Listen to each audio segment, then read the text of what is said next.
flotando en la nada, ¿no? Es una suerte de displacer que te roe las entrañas y dejas de dormir. Yo pienso que de todas las manifestaciones de lo que te está pasando, esta quizás es la más cruel, porque si dejas de dormir, dejas de soñar.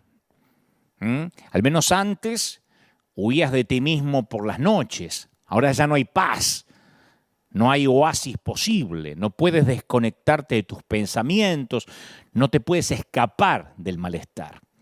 Y al principio dejas de disfrutar, nada te satisface, todo te irrita, y cuando te das cuenta, ya tienes el cuerpo de un zombi.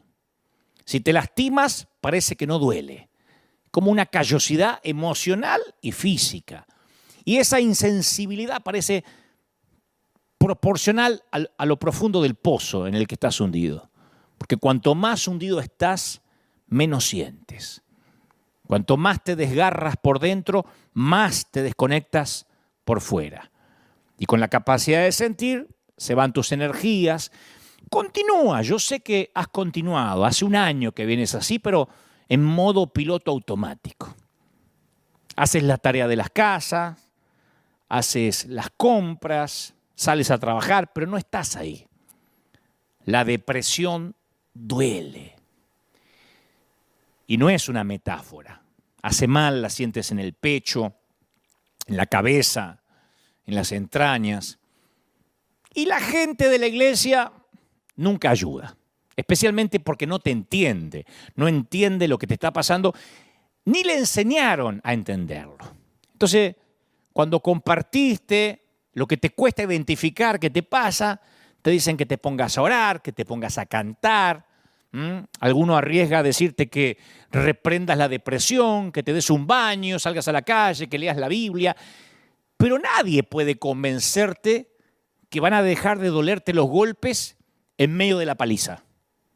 Solo quieres que los golpes se acaben, ya. Y el tema es que no eres impermeable a los prejuicios de los demás creyentes. Porque si se sabe o se corre el rumor de que recibiste un diagnóstico de salud mental o que estás tomando pastillas, seguro que estás en pecado o estás endemoniado o atormentado por el diablo. Entonces no buscas ayuda porque te espanta ser diagnosticado y ser enjuiciado por la iglesia. Los prejuicios evangélicos, como lo hemos dicho aquí cada fin de semana, son un grave problema sanitario. Y por culpa de eso, buscas ayuda cuando ya estás muy metido en la crisis y tienes más dificultades para recuperarte. No la buscaste antes porque tenías miedo justamente a la crítica, al prejuzgamiento. Y la depresión duele de una forma completamente diferente a cualquier dolor físico que hayas experimentado. Yo estuve en esa estación de la vida. No se deja comprender. La depresión, la tristeza crónica no tiene una solución inmediata. No eres plenamente consciente de que algo anda mal hasta que algo se rompe en tu interior. Y después te diagnostican, porque tarde o temprano tienes que ir a un profesional. Y ahí la sospecha que tenías se convierte en certeza. Estás roto por dentro. Y lo peor es que no tienes la menor idea de cómo repararte. Y te niegas a pensar que tienes una enfermedad que te avergüenza contarle a otros cristianos. Pero la tienes. Y no se soluciona con un par de suturas, con 2, 3 puntos. Ni con que te oren imponiéndote las manos. Ojalá fuera así de fácil, pero no lo es. Entonces, la primera pregunta es, ¿cómo reparas algo que sabes que está dañado, roto, pero no sabes cómo está dañado ni en dónde lo está? ¿Cómo saber si debes rendirte ante esta nueva normalidad y decir, bueno, se ve que a partir de ahora voy a morir así, triste y depresivo, o tienes que resistir y pelear? La depresión es como estar condenado a vivir contigo mismo cuando sabes que eres tu peor enemigo. Te convierte en la jaula de la que más quieres escapar, pero no puedes hacerlo porque se trata de ti. Es un camino a través de la oscuridad. No hay señales, no hay vistas panorámicas. Capaz que hace más de un año que no ves un destino claro. Y todo lo que define tu cielo es una nube gris. La depresión es, querramos reconocerlo o no, es un asesino silencioso, un parásito del corazón. Es un parásito, una larva de la mente. Pues sabes que deprimir significa, como el término lo dice, hacer más pequeño lo que normalmente es. Y yo sé que hubo un momento en que solo deseaste una noche de sueño sin interrupciones. El mensaje de hoy va para alguien que hace noches y noches que no puede dormir seguido 6 horas. Y lo que es peor, por la mañana no sientes deseos de vivir. Y claro, te despiertas, tienes que levantarte, pero porque te toca, no porque quieres. ¿Y sabes qué es lo peor? Que el Señor me mostraba esta semana que casi nadie te predica sobre esto. Casi nadie nos predica sobre esto. Cuando yo pasé momentos de estos, no me hablaron, no me decían que esto es parte de lo que me podía ocurrir. Solo nos hacen repetir frases ridículas y pretenden que nuestra tristeza se vaya así, por la mañana. Pero la depresión es una condición humana que no respeta la estatura espiritual de nadie. Grandes héroes cristianos sufrieron depresión. Grandes líderes pelean con la tristeza de lo que pasa, que muchos lo disimulan bien. O continúan, o respiran hondo y sacan fuerza de algún lugar, pero hay un momento que terminan rotos, quebrados, quemados. Se acabó el verano, se terminó la primavera, y este mensaje es para los que están viviendo un invierno eterno. Sientes como si te hubieses mudado a la Antártida, al Polo Norte o al Polo Sur, el que te guste más. Pues es que el Señor le dijo a Noé que él y su familia iban a ser librados de la destrucción venidera. Todos conocemos la historia de Noé, pero que iban a ser la esperanza del mundo. Y Dios le dice: yo establezco mi pacto contigo, le dice a Noé, y con todo ser viviente. De este momento en adelante yo estaré contigo, te daré una señal de mi pacto, que es el arco iris. El arco iris que no lo inventó la comunidad gay. Eso ya estaba en las Escrituras hace muchísimos años, cuando Dios lo puso como pacto de que no se iba nunca más a inundar la tierra. Entonces, cada vez que Noé veía el arco iris en el cielo, recordaba lo que Dios había prometido. Sabía que no estaba solo. Así que yo creo que Dios debe haber estado muy presente en los días de arco iris. Ahora, avanzamos unas pocas generaciones más. Un día Dios viene a un hombre que se llama Abraham y Dios le dice: yo voy a hacer un pacto contigo. De aquí en adelante ustedes serán mi pueblo y yo seré su Dios. Yo estaré contigo y te daré una señal del pacto. Y esta va a ser la circuncisión. Yo mientras meditaba en esto digo, me imagino a Abraham diciendo: ¿y no hay más arcoíris? ¿No tendrás un arcoíris? Tiene que ser circuncisión el pacto. ¿No podríamos usar un anillo, un apretón de mano secreto o algo así? El día que Abraham se enteró de que había un pacto con él, se enteró también que era muy doloroso este pacto, ¿no? No era como el de Noé. Pero fue inequívoco el pacto. Dios fue muy claro también con Abraham. En los días de arco iris es difícil no ver la presencia de Dios, porque está ahí el arco iris. O el pacto que Dios hizo con Abraham. En los días de arco iris, en los días de verano, en los días de primavera, el velo que separa lo natural de lo sobrenatural se vuelve tenue. Yo nunca tuve una experiencia como la de Noé, como la de Abraham, si no te la contaría, pero nunca tuve. Yo nunca presencié una visitación verificable, así de Dios de manera empírica, ¿no? Nunca he tenido una experiencia con Dios que incluya el departamento de efectos especiales del cielo. O sea, Dios me ha hablado, pero nunca sentí un trueno y me sentí volar y que estuve levitando sobre mi cama. No me ha pasado. Pero he tenido algunos lugares tenues en la tela de mi vida. En los días de arco iris oramos, creemos que Dios nos oye, esos días de fe, en esos días que parece que Dios nos habla de manera muy personal todo el tiempo, ¿no? que el pecado ni siquiera nos parece tentador. Y cuando uno está en esa zona, nuestros hijos pueden derramar soda, gaseosa en una alfombra blanca y uno se dice a sí mismo, oh, pero ¿cuántas veces yo hice lo mismo cuando era chico? No se preocupen, porque como uno está tan conectado con Dios, llega la suegra y dice, ay, sí, es la suegra, va a criticar lo que cocino, va a criticar cómo crío mis hijos, pero qué bueno que Dios me permite amarla. Esos son los días de arco iris, ¿no? Por eso, los que son sabios aprenden a atesorar los días de arco iris, los días de verano, como regalos que llegan de tanto en tanto. Los almacenan para recordar en los días en que Dios va a parecer que está ausente.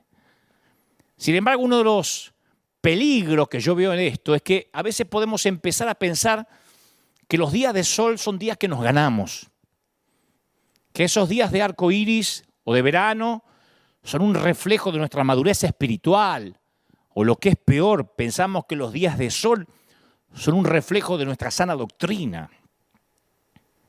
Y ahí podemos empezar a juzgar a los que no están teniendo días de arco iris. Ahí es cuando juzgamos o criticamos a los que viven días grises.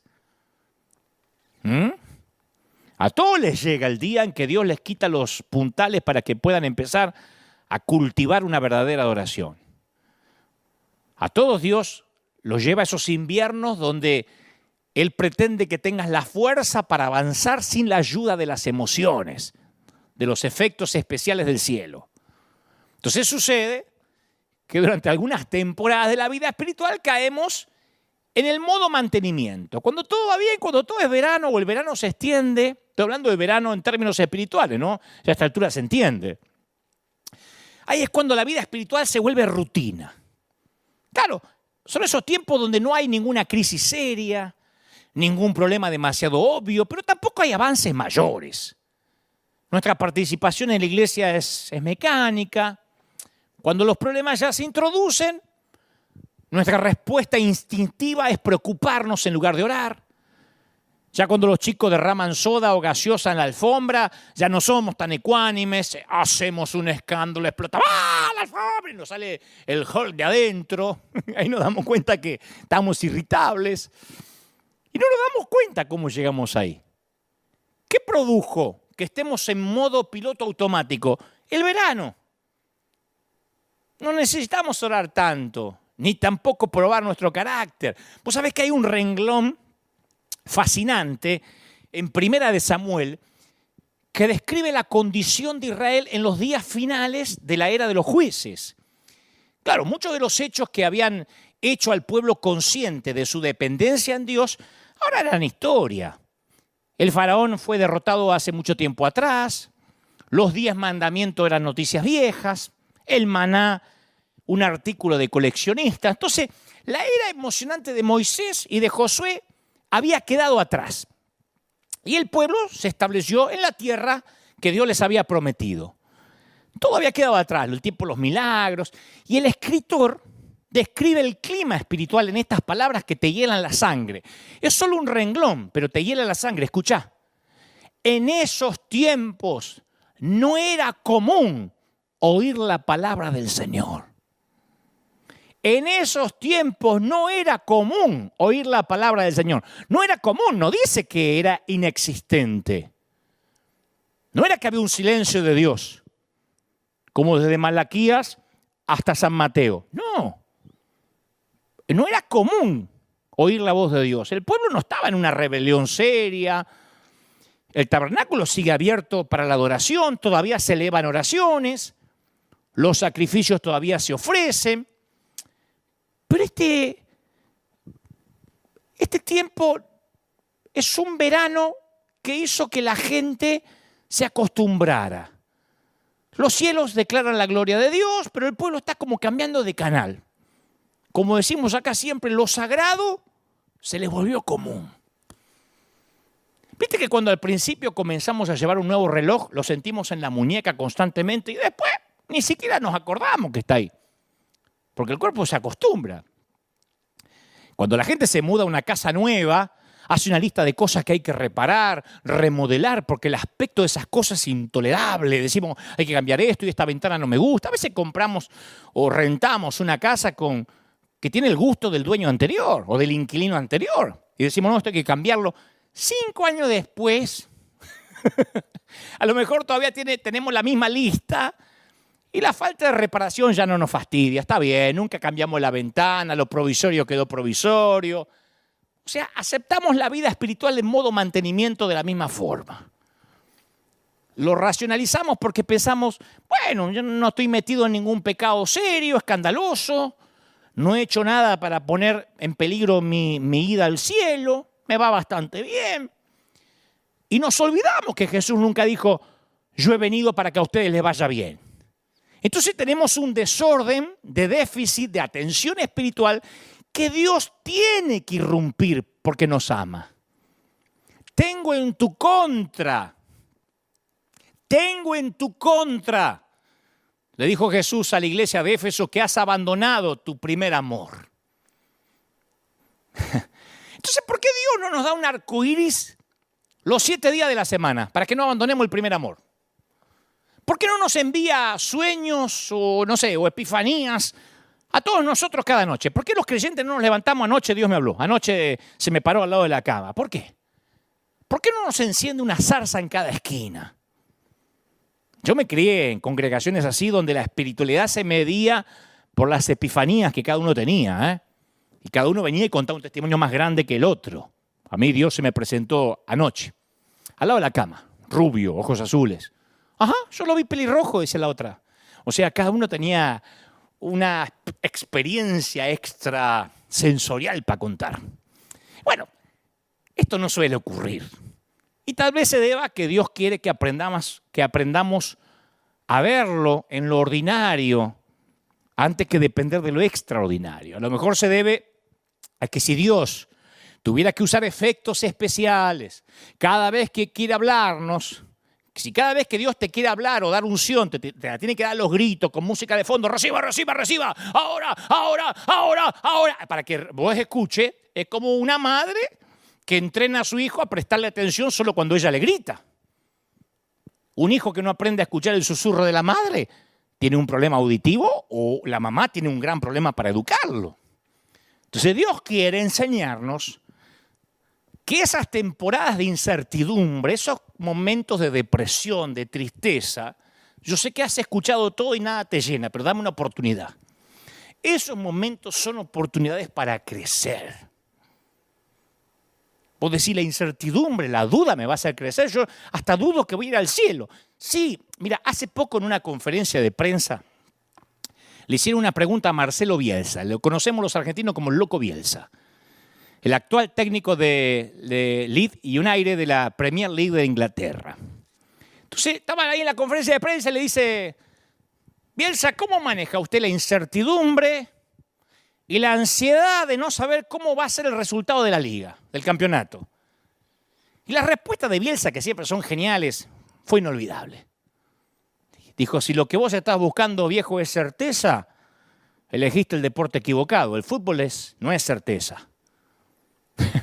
Claro, el no saber no quiere decir que estás condenado a la ansiedad. Yo te voy a decir algo, el no saber exige confianza, exige tener fe. No sabes lo que te va a pasar mañana, ni el mes que viene. Bienvenido a la raza humana. Dios nos hizo de modo que podamos saber el puntaje final de ayer, pero no sabemos lo que va a pasar mañana. Eso no quiere decir que estamos condenados a la ansiedad. Quiere decir que si lo que estás buscando es certidumbre, es saber, bueno, elegiste ser parte de la especie equivocada. Aquí abajo hay que andar por fe, no se puede andar por vista. Entonces nosotros queremos ser capaces de predecir, queremos tener el control, pero el mundo de las personas es otro mundo. Cuando se trata de gente, confiar es mejor que controlar. Una de las primeras cosas que yo tuve que aprender como líder de una congregación, que yo no tenía que controlar a nadie, que tenía que enseñar y confiar. Es la única forma de hacerle honor a la libertad y a la dignidad de una persona. ¿Qué hace uno cuando confía en alguien? Corre un riesgo, ¿o no? Voy a un restaurante que vos me recomendaste. Y estás corriendo un riesgo, y yo también corro un riesgo. Corres un riesgo al recomendarme si no me gusta y yo corro un riesgo en creerte. Leo un libro porque me decís que es bueno. Yo te cuento un secreto y veo si eres capaz de mantenerlo de manera confidencial. Corro un riesgo. Te pido que seas mi amigo. ¿Me vas a traicionar? Te invito a que seas mi socio en el negocio. ¿Me vas a hacer fracasar? ¿Qué sé yo? La confianza es algo que tiene lugar entre las personas.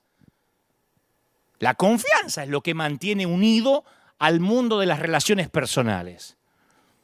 Cuando confío en ti, yo tomo un fragmento de mí mismo, de mis cosas, de mi dinero, de mi tiempo, de mi corazón y lo pongo en tus manos. ¿Y sabes qué soy? Vulnerable. Yo te doy el regalo de mi confianza y vos me das el regalo de tu fidelidad. Ese es el don de la incertidumbre. ¿Está claro? Grabate esto. Mientras exista la duda, es el único tiempo en que necesitas la fe. Cuando las dudas desaparecen, la persona ya no necesita la fe.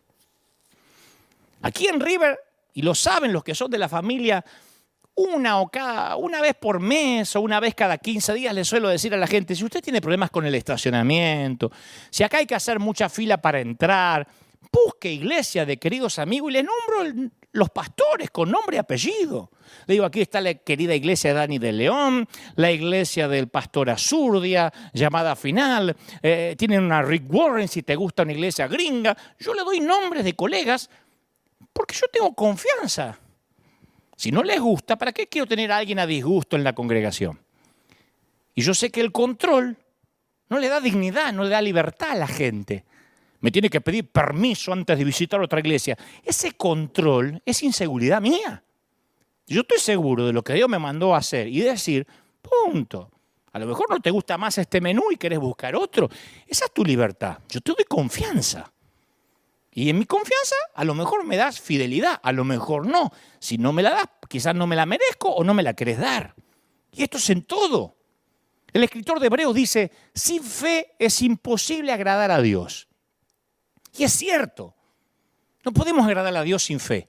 Pero sin fe es imposible agradarle a nadie. Tratá de hacer un amigo sin tener fe. El amigo te dice, ¿me prestás un libro? ¿Y qué me firmás de que me lo vas a devolver? Perdés el amigo. Tratá de casarte sin tener fe. Tratá de criar a un hijo sin aprender a confiar. En todo es fe. Y en todo se corre un riesgo. Por eso yo siempre tengo desconfianza de los que afirman a la ligera, porque no digo que todos los que lo dicen no es verdad, pero muchos a la ligera suelen usar, tengo una palabra del Señor, Dios me dijo, Dios me dijo. Hay gente que Dios le dice, pero hay gente que lo usa a la ligera. Yo suelo desconfiar de aquellos que creen conocer también a Dios, porque la mayoría de las veces lo que Dios le dijo coinciden con sus propios deseos. Me encuentro con muy poca gente que Dios le dice que deje un trabajo que gana mucho dinero por creerle a Dios por nada. Me encuentro con poca gente que Dios los envía, los saca de la comodidad y ellos dicen, ¿sabes que Dios me está mandando a un lugar sin comodidad? Generalmente Dios le dice cosas que les gusta a ellos, ¿no? Por lo general. Yo me acuerdo que en una ocasión cuando yo era chico, una mujer se puso en pie en la congregación. ¿Viste en esos tiempos que las profetas o los profetas podían interrumpir al pastor mientras predicaba? Vos dirás, ¿eso pasaba? Sí. El pastor estaba predicando y empezaba alguien como un motorcito que se iba prendiendo. Y te iba avisando, guarda que viene una transmisión satelital. ¿Te acuerdas cuando estabas mirando la tele y eras chico y el gobierno, ¡pum!, te cortaba la película porque había un comunicado oficial? A partir de ahora, LRA Radio Nacional transmitirá desde casa de gobierno a la hora que sea. Bueno, así eran las profecías cuando yo era chico. El pastor decía, vamos a leer la señal de ajuste te decía, viene. Entonces se paró una vez ahí y dijo, tal como estuve con Abraham, tal como estuve con Abraham cuando dirigió a los hijos de Israel por el desierto, del mismo modo estaré con ustedes, dice el Señor. Y se sentó. Y todos, amén, amén. Y entonces el esposo le susurra algo al oído a la profeta. Y la mujer se para de nuevo y dice, así dice el Señor, me equivoqué, fue Moisés. Claro, yo digo, cuando estas cosas pasan, a las claras habla de que a veces decimos cosas que nos gustaría que Dios dijese, pero que Dios no está diciendo. Pero el punto es el siguiente. Job es un libro lleno de dudas. Job es el principal escéptico. De ese libro, el que más duda, el que menos sabe qué dice el Señor, es Job. Duda del carácter de Dios. En un momento dice Job, sepan que es Dios quien me ha hecho daño, Él me ha atrapado en su red. Oh, palabras duras. Job duda de la bondad de Dios. Las saetas del Todopoderoso me han herido y mi espíritu absorbe su veneno. Acusa a Dios de estar ausente, en silencio. A ti clamo, Dios, pero no me respondes. Y en cambio los amigos de Job están seguros de los caminos de Dios. Tratan de hablarle a Job en nombre de Dios para curar su duda. Y sin embargo, cuando Dios habla, está del lado de Job. Y se muestra irritado con esos amigos que sabían o creían saber lo que Dios quería. Dice Dios, porque a diferencia de mi siervo Job, lo que ustedes han dicho de mí no es verdad. Entonces yo veo que de alguna manera hay más fe en la confusión y en la duda honesta de Job que en la certeza santurrona y religiosa de los amigos. Porque los religiosos siempre carecen de humildad de la incertidumbre. Viste que siempre hay gente que sabe lo que Dios piensa, sabe lo que a Dios le agrada, sabe la música que a Dios le guste, sabe la ropa que te tenés que poner que a Dios le agrada. Conocen todo. Yo creo que si baja Dios y dice, te voy a decir lo que me agrada. No, yo sé lo que te agrada, así que cállate la boca. Porque ellos saben lo que piensa Dios, lo que siente Dios, lo que va a decir Dios, lo que va a hacer Dios. Todo saben. Claro, y no aprenden porque la incertidumbre es lo que nos hace aprender. Y algunos, en algún momento lidiamos con las dudas, las tratamos de reprimir, las sofocamos, porque pensamos que está mal. Pero la incertidumbre es un aguijón que necesito para examinar no solo la evidencia, sino también mi corazón. Yo te digo una cosa, a mí me es más fácil creer en Dios en los días de sol, ¿cómo no? Cuando es verano la vida es fácil, en el invierno se complica.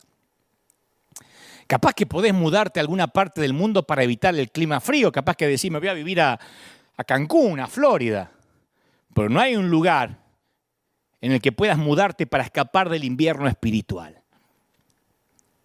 Y necesitamos aprender a aferrarnos a Dios cuando parece que Dios nos ha soltado. El invierno puede venir cuando alguien ha perdido su trabajo, tiene una profunda tristeza o incluso vergüenza, porque ya no está seguro ni quién es. Sin su trabajo perdió su identidad, o por lo menos eso siente. El invierno puede llegar el día que te llega la noticia del resultado del laboratorio médico.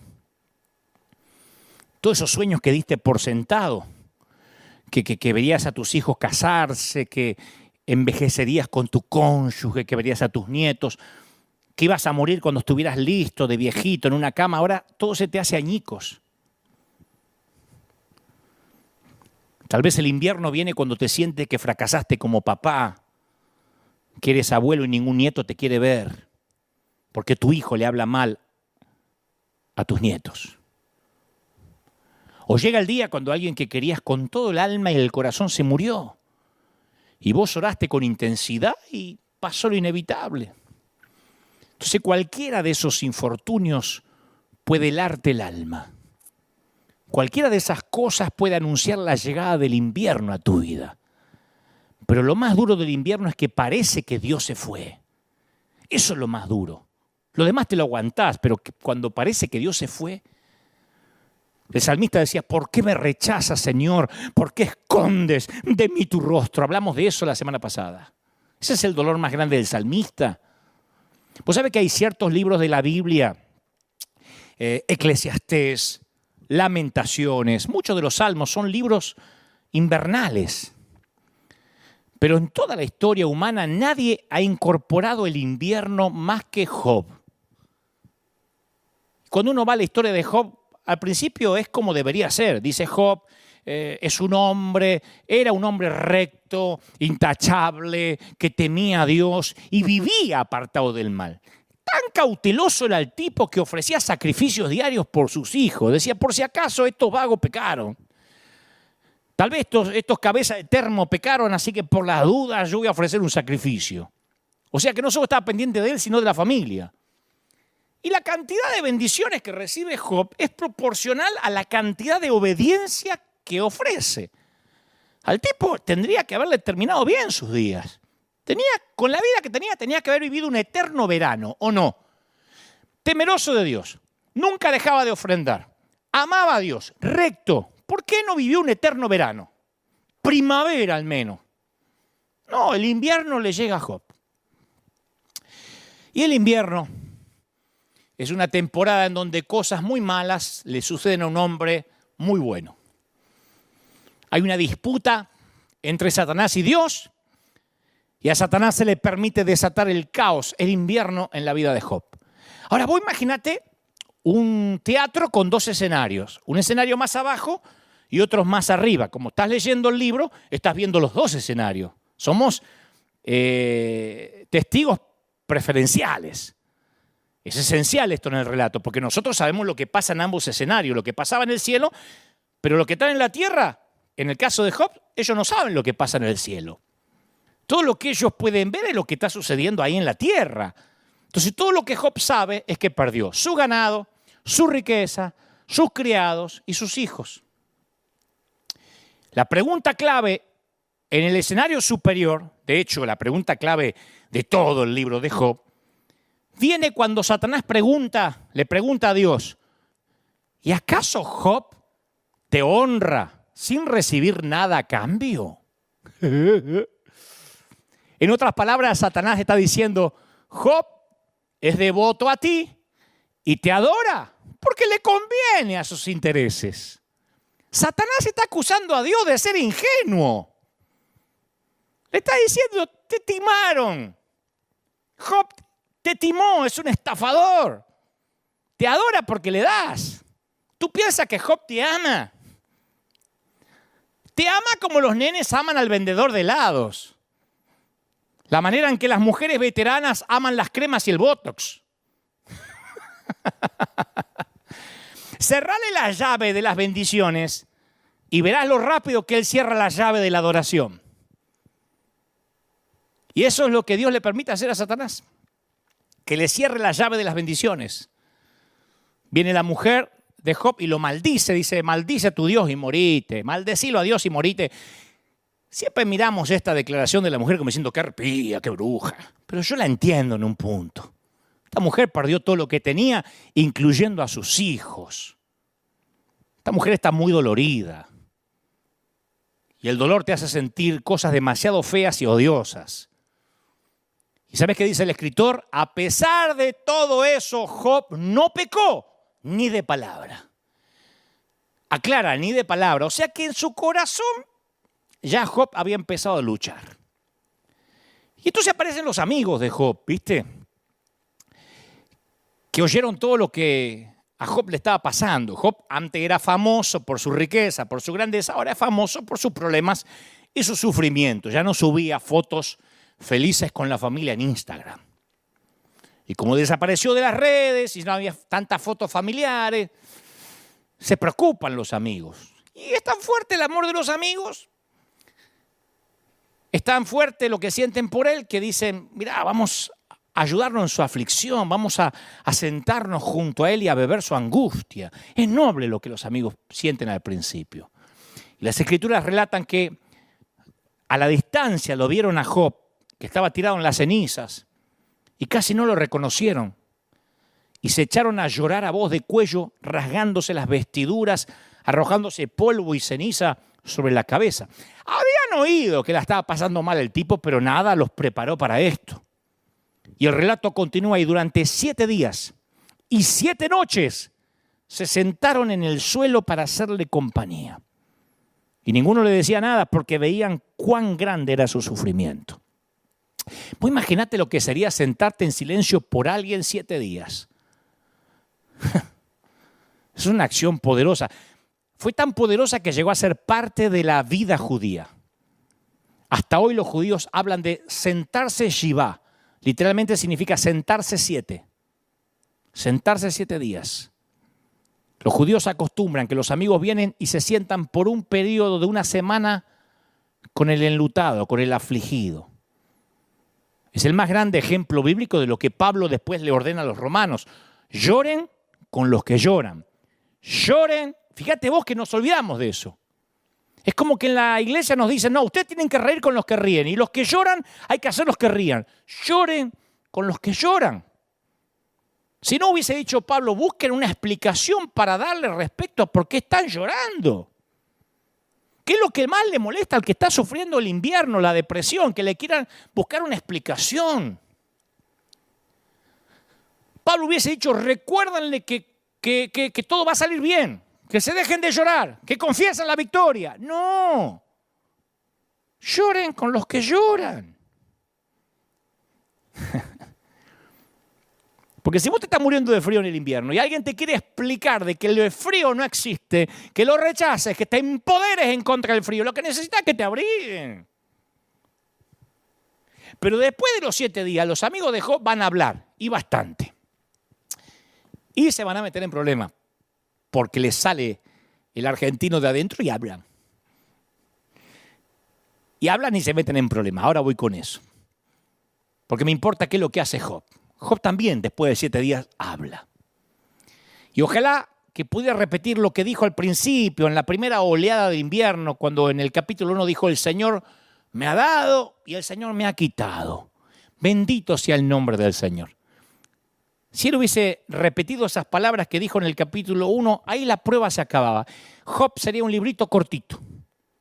Pero en vez de eso dijo, dice la Biblia que después de esto Job rompió el silencio para maldecir el día en que había nacido. Maldito el día de mi cumpleaños. Esta es la clase de cosas que mantiene a Job fuera de los congresos de empoderamiento, ¿ves? No lo quieren invitar. Y por los próximos 28 capítulos, Job derrama un nivel de amargura, confusión, tristeza, ira contra Dios que te aturde. Si estás deprimido y te lees el libro de Job de corrida, te querés suicidar en adhesión. 28 capítulos quejándose. Claro, el tipo quiere saber por qué está deprimido, por qué Dios lo olvidó. Y es una llaga tan viva que los amigos no lo pueden aguantar. Esos que se quedaron 7 días en silencio se pudrieron. Porque los amigos de Job creían lo que muchos creen hoy. Los amigos de Job se habían instruido en la doctrina del algo habrás hecho. 7 días te acompañamos. Después, si esto no cambia, y macho, empezá a buscar qué hiciste. Algún muerto en el ropero tenés. Ellos tenían la idea que la bondad te trae prosperidad y bendición. La maldad te trae el invierno. Pórtate bien, vivís en verano. Pórtate mal, vivís en invierno. Claro, cuando los tipos estaban en silencio, a Job lo ayudaron, lo acercaron a Dios. Cuando hablaron, lo alejaron de Dios, lo arruinaron. Job, si estás deprimido, macho, algo habrás hecho. Un hijo de Dios no puede deprimirse. Una cosa es tener un día, 2, lo tuyo ya va para largo, ¿eh? Esto de estar triste es satánico. Arrepentite, buscá dónde está el pecado. Eso le dijeron los amigos. Yo digo, no puede ser tan actual. Viste que uno dice, el libro de Job es viejo. Estos argumentos que expresan los amigos de Job, decime si no se repite en nuestras iglesias. Cuando estás en el invierno, lo que más empeora en el dolor son los propios creyentes. Me ha pasado a mí muchas veces. Estás en el hospital, la estás peleando, ¿viste? Viene alguien y te dice, ¿sabes por qué estás acá? Porque querés. Tenés que hacer guerra espiritual, querida. Y reclamar la salud que te robó el diablo. La querés matar y decir, Señor, yo te la mando a esta. Estás ahí orando por tu papá, por tu cónyuge, por tu hija. Y viene alguien y dice, ¿sabes por qué no se sana? Porque le falta fe. Es decir, tu abuela. Vamos, levántese de esa cama, salga debajo de la sábana, que eso de estar deprimido no es de Dios. Un hijo de Dios no tiene que tomar medicamentos ni pastillas y te las agarra y te las tira por el inodoro, lo querés matar con lo que te salieron la pastilla. Entonces asociamos el bienestar con la presencia de Dios y damos por sentado que el sufrimiento, que la depresión significa algo habrás hecho mal. Tras lo que te está pasando, la culpa de qué hiciste mal para estar así. Fíjate que nadie escribe un libro, ¿dónde está Dios cuando todo me va bien? ¿Dónde está Dios en los veranos? ¿Quién cobra una herencia? Y pregunta, ¿por qué a mí Dios y no a otros pobres? ¿Quién? Me lo merezco. Si no falto nunca a la iglesia, siempre diezmo. Yo sé que el dolor no es parte del plan original de Dios. Dios aborrece el dolor, pero Él lo redime. El tema es que en los veranos te voy a hablar de mí. En los veranos espirituales yo me tiento a pensar que es debido que mi éxito, mi riqueza, si es que la tengo, mi reputación, si es que la tengo, mi virtud, si es que la tengo, todo es porque estoy haciendo las cosas bien, porque tengo el control. Y en el invierno lo primero que aprendo es que yo no controlo las cosas, ni siquiera mi salud. Cuando te tiembla todo el cuerpo por la depresión y no podés controlar el temblor, ahí te das cuenta que ni siquiera controlás eso. Alguien alguna vez dijo que la diferencia más grande entre Dios y yo es que Dios nunca se cree que soy yo. Nosotros sí en un momento nos creemos que somos Dios. En el dolor nos damos cuenta, yo no soy Dios. Por supuesto, esto no quiere decir que vamos a acercarnos a quien está sufriendo depresión y decirle, son buenas noticias, estás creciendo. No, esto es más profundo, más misterioso que eso, no es tan lineal. Job pasa la mayor parte del tiempo quejándose a Dios. Y en los libros de invierno de la Biblia, la mayoría de las personas se queja. Fíjate esto, cual si fuéramos ovejas, nos has entregado para que nos devoren, Señor. Nos dispersaste por las naciones. Vendiste a tu pueblo demasiado barato y no ganaste nada con esa venta. Todo esto nos ha sucedido. Estoy leyendo el Salmo, o estoy recordando el Salmo 44:11. Todo esto nos pasó a pesar de que nunca nosotros faltamos a tu pacto. Está en la Biblia. Nos vendiste y no ganaste nada. Nos remataste. Los israelitas dedicaron más salmos a quejarse que a cualquier otra categoría. Y vos sabés que en el mundo antiguo estas oraciones de queja no tienen paralelo con ninguna otra religión. Nadie se atreve a orarle así a Mahoma, al Buda. En ninguna otra cultura la gente oraba a su Dios en un lenguaje tan franco, incluso tan rudo. Salmo 44:19, ¿sabés qué dice? Tú nos arrojaste a una cueva de chacales. ¡Despierta, Señor! Fíjate que falta respeto. ¿Por qué duermes? ¡Levántate! No nos rechaces para siempre. ¿Por qué escondes tu rostro y te olvidas de nuestra opresión? Uno dice, ¿qué manera de hablarle a Dios? Despiértate, dormilón. Solo Israel de todo el mundo antiguo elevaba esta clase de oraciones de queja. Esto es lo que hace estas oraciones tan poderosas y una parte tan importante de nuestra vida espiritual. ¿Vos me estás diciendo que quejarse, faltar el respeto a Dios? No. Cuando somos francos, cuando no somos hipócritas, cuando vamos a Dios de manera auténtica, orando, Dios viene en el invierno.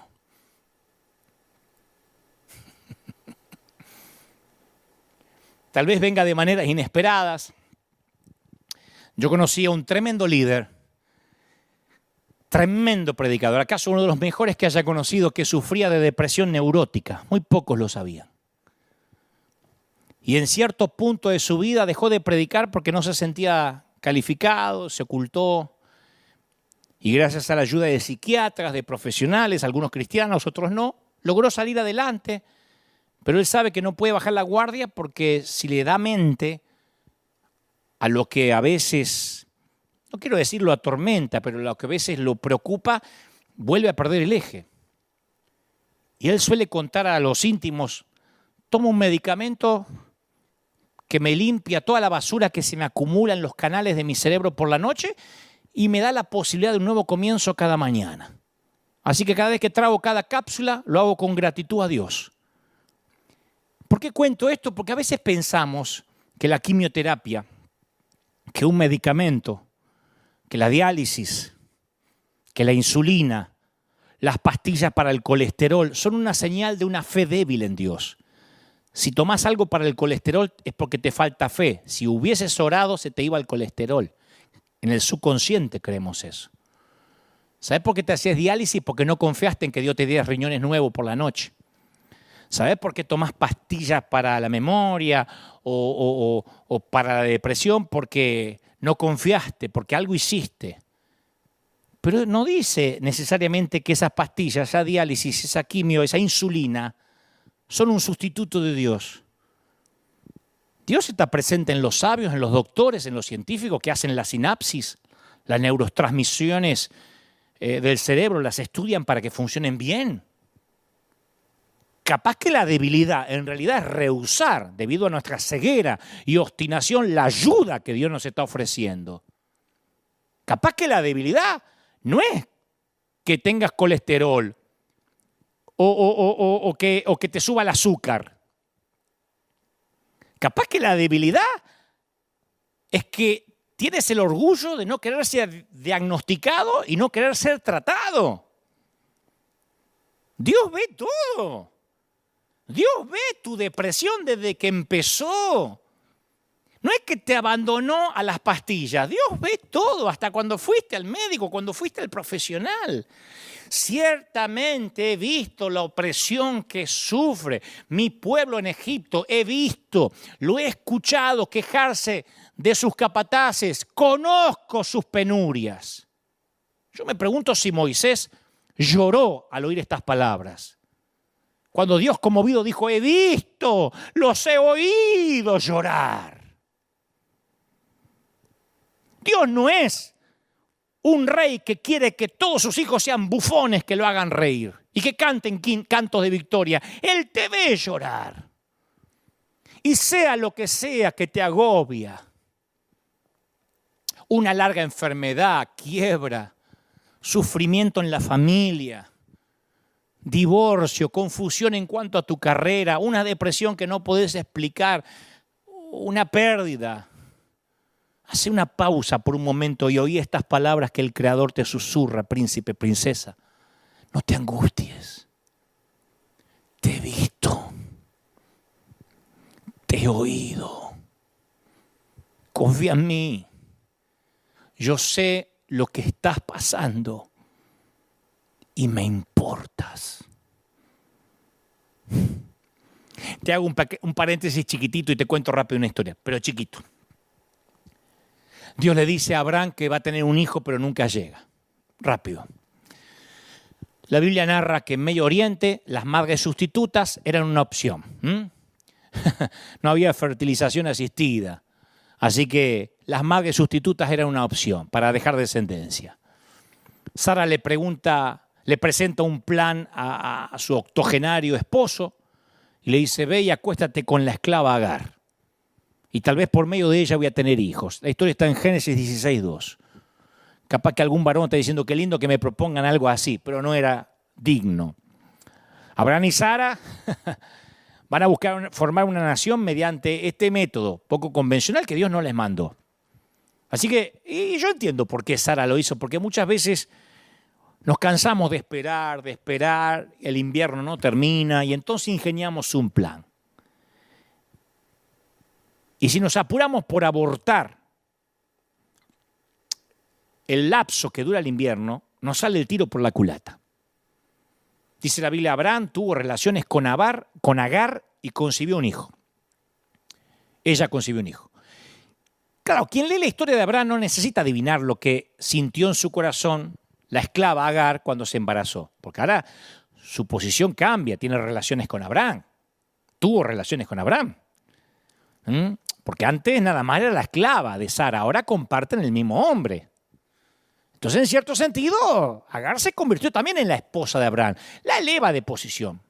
Y el embarazo le da valor, se siente superior a Sara, que no es fértil, y ahí se acelera el drama. Al darse cuenta Agar de que estaba embarazada, miró con desprecio a su dueña. dice Génesis 16:4. La miraba con desprecio a su patrona, que a veces capaz que la retaba, la maltrataba, y ahora ella estaba embarazada del marido de la patrona. Yo me pregunto si Agar sonrió mirando a Sara como diciendo, estoy embarazada y vos no. Llevo al hijo de tu marido en mi vientre, algo que nunca lograste. Y claro, Sara se enfurece, la empieza a maltratar. Agar no aguanta más, para hacer la historia corta, huye, escapa del hogar de su amo. Me cuesta mucho definir en esta historia quién es el héroe, quiénes son los villanos, porque todos tienen culpa. Agar es arrogante, despectiva, Sara es cruel, Abraham es un tipo pasivo, no hace nada. No hay nadie inocente en la historia. Es un lío esta situación, peor que un novelón de Univisión. Pero acá la historia da un giro. Cuando Agar sale y escapa, yo esperaba que la cámara se quede con los personajes principales, con Abraham y Sara. Agar es un personaje de reparto, esas que aparecen en las novelas un ratito y se van. No, la cámara la sigue a Agar, embarazada, que escapa al desierto. El ángel del Señor la encuentra cerca de un manantial y le dice, estás embarazada y le pondrás a este hijo el nombre de Ismael, porque el Señor escuchó tu aflicción. Escuchó tu aflicción. Le vas a poner el nombre de Ismael, que significa Dios escucha. Y le explica lo que significa, porque el Señor escuchó tu aflicción. Agar, Él sabe de tus lágrimas. Dios vio tu depresión. Agar, Dios vio cómo Sara te maltrató, te usó. Mandó al marido a tener relaciones contigo que capaz que ni querías. Dios vio todo, Dios escucha. Y entonces la fugitiva, la esclava, hace algo extraño. Ella le pone nombre a Dios. Dice, como el Señor le había hablado, Agar le puso por nombre el Dios que me ve. Me fascina, el Dios que me ve. Ahora he visto al Dios que me ve. Génesis 16:13. El Dios que me ve. Claro, una esclava. Una madre sustituta. Che, dale un hijo a esta y que después te lo dé. ¿Qué va a pensar que Dios la está mirando? Actriz no de reparto, una extra que pasa por allá atrás de las cámaras. Dios la ve. ¿Quién es el Dios que le dijo a Abraham que dejara su hogar, su lengua, su pueblo y su país? Es el Dios que escucha, el Dios que ve. El Dios que ve tu depresión, que está a favor de los rechazados. El Dios que está a favor de los que nadie ama. El Dios que ve los malos tratos a los que tuviste que someterte por años. Dios vio cuando el líder te maltrató. Dios vio cuando el pastor te maldijo. Dios vio cuando tu esposo era un agresivo pasivo. Dios vio cuando tu esposa te subestimaba y no te admiraba. Dios ve. Alguien necesita oír esto. Dios ve. ¿Cómo no te va a ver? Bueno, cierro el paréntesis. Volvamos a Job para terminar. Job está convencido de que Dios lo ha dejado. Se queja de que en realidad lo que quiere es una oportunidad de verse cara a cara con Dios. ¡Qué cabezón! ¡Ah! Si yo supiera dónde encontrar a Dios, dice Job. Está enojado. En mi país diríamos está calentito. Si pudiera llegar donde Él habita, expondría mi caso ante Él. Llenaría mi boca de argumentos. Tené cuidado con lo que pedís. Job recibe su deseo. Yo le voy a llenar de argumentos en la jeta, le voy a tirar los argumentos a Dios, dice Job. Y el Señor le respondió a Job desde la tempestad. Se desata una tempestad porque Dios no es que aparece ahí no apareció en un murmullo con angelito. Se desata una tempestad. ¿Vos querés pelear? ¿Vos sos macho? Ahora vas a ver lo que es ese macho. Y aparece Dios. Y Dios no lo deja hablar. Le hace un montón de preguntas retóricas que Job no puede responder. Paf, paf, paf, un cachetazo detrás del otro. Ahora voy a decir, ¿por qué Dios hace esto? ¿Porque abusa del más chiquito? No. Dios le quiere mostrar a Job que Él cuando bendice lo hace de manera extravagante y que nadie le gana a él en bondad. Yo sé que nunca lo viste así, pero seguime. Job 38:25. En Job 38:25 le dice Dios a Job, porque Job ya está todo apichonado así. Dios se le aparece, ¿quién abre el canal para las lluvias torrenciales? ¿Quién riega las regiones despobladas, desiertos donde nadie vive, para saciar la sed del yermo desolado y hacer que en él brote la hierba? Ahí entendió Job por dónde iba la cosa, porque la vida de Israel dependía de la lluvia. Y jamás un judío desperdicia nada, menos agua. Y Dios le dice, ¿quién riega los desiertos donde nadie vive? Dios le está diciendo, yo soy un Dios de gratuita bondad, generoso en exceso, amante de lo irracional, riego el desierto. Dios es bueno sin ninguna razón, es bueno porque le encanta dar. Él envía ríos de agua viva que fluyen debido a la pura generosidad exorbitante. Dios le dijo, yo sí quiero riego el desierto. ¿Y qué? Yo soy re heavy. Yo sí quiero riego el desierto. ¿Y qué? Le dijo Dios. Yo sí quiero riego el desierto y te lo riego. Y no hay nadie viviendo y te lo riego. Y hago que brote hierba porque se me antoja. Es una tierra salvaje donde no vive nadie. Y está llena de belleza y gracia porque yo hago llover ahí. Podría no hacer llover, es desierto, yo hago llover. Y hay más. Ya Job no quiere terminar la charla ahí, pero Dios se va a quedar hablando. Dios se pone creativo. Dios se deleita, y se lo dice, en crear animales que no sirven para nada. Job 39:13 dice, el avestruz es un animal bobo y aletea sus alas con alegría como si pudiera llegar a alguna parte. La hembra del avestruz, Job, la hice para que ponga los huevos y no se recuerda dónde los puso los huevos. Le está diciendo, no es digna de ninguna inversión, pero cuando corre se ríe de los jinetes y los caballos.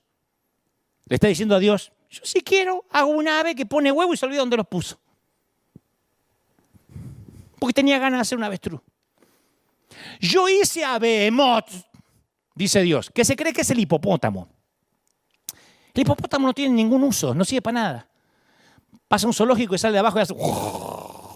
se mete por abajo y dice, ¿para qué sirve semejante bicho? Y dice Dios, ¿quién se atreve a capturarlo? ¿Quién lo atrapa y le perfora la nariz? Como se hace con los bueyes, ¿viste? ¿Quién le perfora la nariz?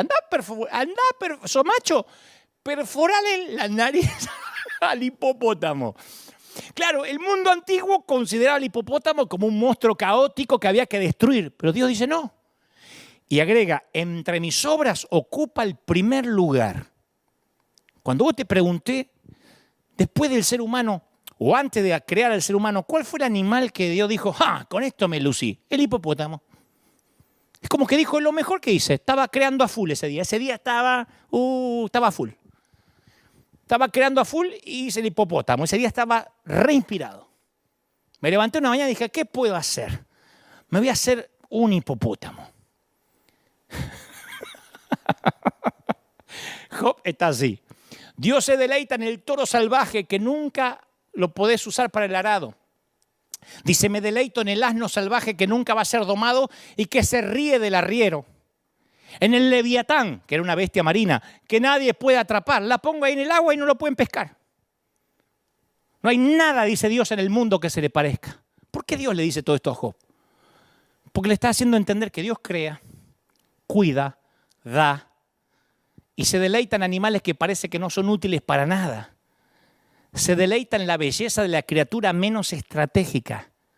Lo que Dios le está diciendo a Job es, no te des por vencido, este invierno no va a durar para siempre. Yo soy la clase de Dios que ama irracionalmente, sin razón alguna, que crea un avestruz y ama al hipopótamo. No me sirven para nada y los amo. No hay nadie en el desierto y hago llover. Me voy a olvidar de vos, cabezón.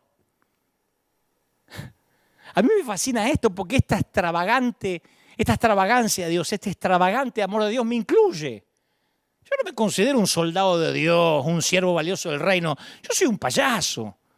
Y soy el equivalente capaz celestial de un avestruz. Ni siquiera creo que soy un rinoceronte. No fuimos hechos para ser perfectos, fuimos hechos para encantarle. Yo creo que Dios se ríe conmigo. Me fascina.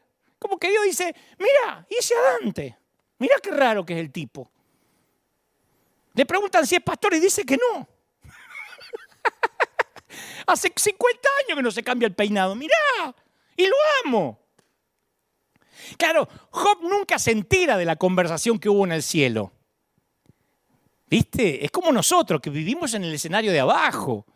El invierno viene, no sabemos por qué. Pero Job descubre algo. Haya Dios. En un momento dice, de a oídas te había oído, pero ahora mis ojos te ven. Ya esa frase es suficiente para redimir tu invierno. Con esa frase te digo algo, vale la pena el frío.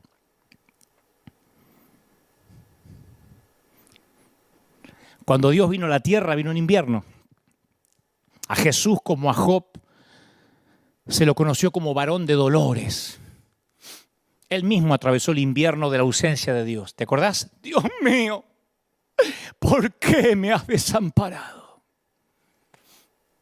Y después voy a la mayor parte del último capítulo del libro de Job y es un epílogo porque Dios le dice a los consoladores de Job, a los amigos, estoy muy irritado con ustedes. Porque a diferencia de mi siervo Job, lo que ustedes han dicho de mí no es verdad. Nos olvidamos de esto, porque los amigos de Job decían, estás así porque algo habrás hecho. Si te hubieses portado bien, Dios te hubiese bendecido y nunca te hubiese quitado lo que tenías. Y Dios se irrita y dice, eso es mentira acerca de mí. Yo no soy el genio de la lámpara que se me frota y doy deseos. Él habló bien de mí, con todas sus dudas, enojado, pero ustedes no. Imagínate el asombro de los tipos.